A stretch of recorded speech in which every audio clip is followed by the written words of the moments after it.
Besti, welcome to our channel. Di sini saya Dani dan ditemani oleh rekan saya Sinta akan membahas tentang penipuan online yang marak terjadi di sekitar kita. Ya, jadi di sini kita akan ngobrolin soal penipuan online karena sekarang ini banyak banget orang-orang yang terkena penipuan online. Di sini kita akan ngobrolin supaya nanti kita bisa hati-hati ke depannya. Maraknya penipuan yang terjadi sekarang ini karena lemahnya psikologi dari si korban, sehingga si pelaku tersebut dapat dengan mudah menawari berupa hadiah kepada si korban. Selain itu juga adanya tawaran unlimited kartu kredit dari pelaku kepada si korban, sehingga mengiming-imingi si korban untuk melakukan terjerumus ke dalam pelaku. Iya, jadi benar banget kalau dari penipuan online ini sebenarnya yang diserang adalah psikologi si korban.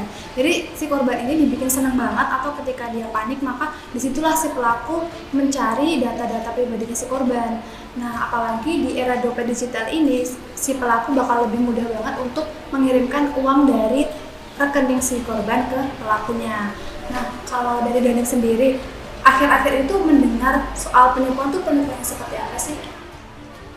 Penipuan yang terjadi pada era sekarang ini yaitu penipuan berupa phishing yang marak terjadi karena phishing tersebut yaitu pelaku memberikan link tautan kepada si korban, yaitu melalui email, melalui WA, melalui SMS kepada si korban, sehingga si korban tidak mengetahui bahwa data pribadi mereka tersebut sudah diretas oleh si pelaku.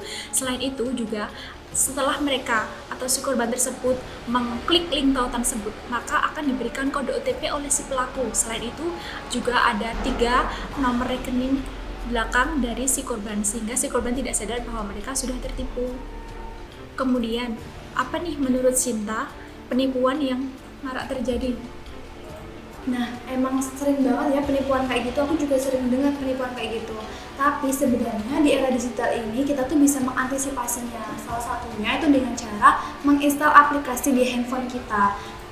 Salah satu aplikasinya itu adalah aplikasi Get Contact misalnya. Nah, di situ aplikasi untuk men-track record apakah nomor yang menghubungi kita itu aman atau enggak. Jadi kita bisa terhindar dari penipuan online. Terus aku juga pernah dengar nih soal penipuan impersonation. Kalau dari sendiri pernah dengar nggak sih soal penipuan itu? Kalau penipuan impersonation tersebut merupakan penipuan yang sama dengan phishing. Yang membedakan ini, pelaku tidak langsung menghubungi si korban, tetapi pelaku tersebut meretas melalui memanfaatkan jaringan gadget umum dari si korban tersebut. Kalau menurut saya impersonation tersebut juga berbahaya, sama bahayanya dengan si penipuan phishing tersebut. Iya ya, benar banget. Soalnya apalagi di kaum milenial ini kan kalau misalnya kita pergi kemana-mana kita butuh jaringan internet. Nah, kalau misalnya ada wifi umum biasanya kita langsung tersambung nih, apalagi kalau untuk urusan kerja.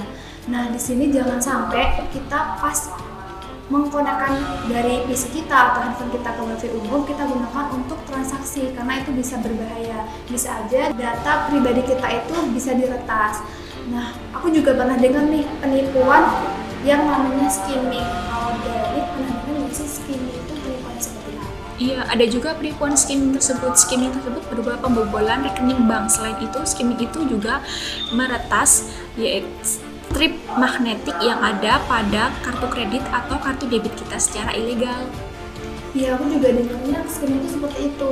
Terus ada juga sebenarnya skimming itu selain ada mesin skimmernya, ada juga spy kamera. Jadi si pelaku ini menaruh kamera yang bisa untuk melihat si PIN dari misalkan kita ambil uang tunai, kita kan masukin PIN password nih. Nah, si spy kameranya bisa melihat. Nah, caranya untuk biar kita aman, saat kita masukin PIN ke mesin ATM, kita tutupi dengan tangan ketika kita memencet tombol-tombolnya. Kalau kamu sendiri pernah mengalami penipuan online tersebut nggak sih, atau hampir terkena penipuan online tersebut? Kalau aku dulu pernah nih di WhatsApp sama di email oleh orang yang tidak dikenal, disuruh untuk mengklik suatu link. Nah, untungnya di situ aku sama teman aku terus diingetin kalau link tersebut itu berbahaya karena bisa aja itu link untuk penipuan. Kamu tadi kan bilang kalau misalnya diingetin oleh temenmu berupa link tersebut bahaya. Terus bagaimana sih cara membedakan link tersebut berbahaya atau tidak? Jadi dari temanku itu bilang kalau linknya itu bisa berbahaya atau tidak bisa dilihat dari URL-nya. Apakah itu pakai HTTPS atau HTTP aja. Jadi kalau yang aman itu adalah yang pakai HTTPS. Nah, dari situ baru kita bisa memilih dan memilah apakah si link itu aman atau tidak kalau kita mau klik link tersebut. Terus bagaimana nih kalau misalnya kita udah terlanjur memberikan data diri kita kepada si pelaku, apa yang harus kita lakukan? Nah, misalkan terlanjur nih ngisi data-data pribadi, terus kita baru sadar kalau kita kayaknya kena penipuan nih gitu kan. Nah, kalian tuh bisa jangan panik dulu, kita harus tenang dulu. Nah, habis itu kita bisa menghubungi CS resmi dari si bank yang kita pakai, atau kita juga bisa langsung pergi ke bank untuk memblokir ATM kita. Nah, kalau dari Dania sendiri kan kita banyak nih sekitar kita kena penipuan online. Kalau kamu tuh gimana sih caranya menanggulangi biar nggak kena penipuan online kayak gitu?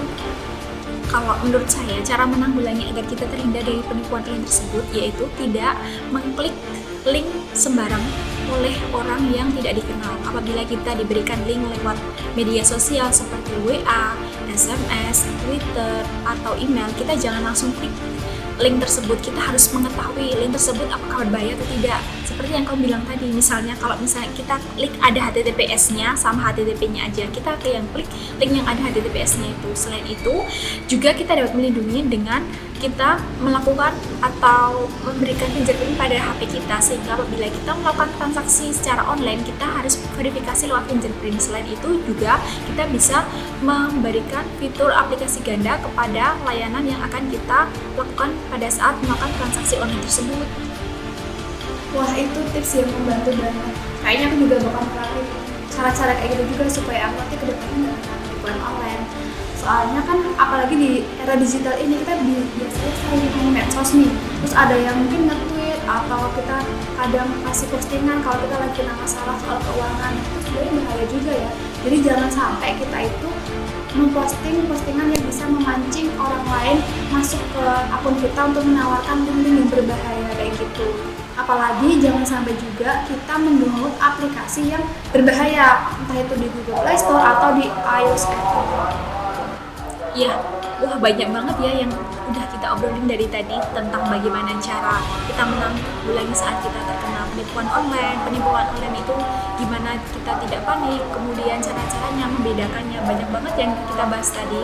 Untuk itu, agar kita terhindar dari penipuan online itu, kita tidak boleh klik link sembarangan, kemudian kita tidak boleh memberikan PIN, kode keamanan, ataupun kode yang lainnya secara pribadi secara sukarela kepada pelaku, sehingga pelaku tersebut dapat dengan mudah mengakses dan merekam detak secara pribadi apapun data diri kita. Ya, mungkin itu dulu video dari kami yang membahas tentang penipuan online. Jadi semoga pembahasan kita kali ini bisa bermanfaat untuk kalian semua. Kalau kalian mau sharing soal penipuan online atau tanya-tanya, kalian bisa langsung tulis di kolom komentar. Oke, thank you very much, and jangan lupa like, comment, dan subscribe. Tunggu di video kita selanjutnya ya. See you.